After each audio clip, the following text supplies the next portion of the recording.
Mga ka-officemate, kamakailan lang tayo nagpa-overhaul ng makina, no?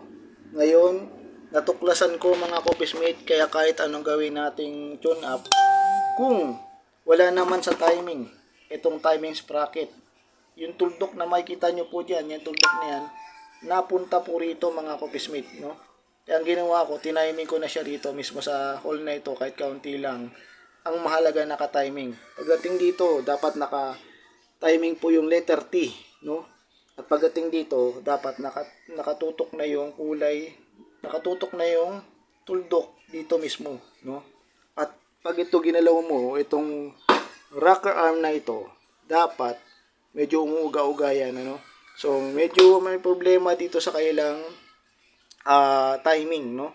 So, ibig sabihin po nito, mag-iingat po kayo sa ibang mga mekaniko na kulang sa kaalaman regarding sa pag-timing ng kanilang gawa, no?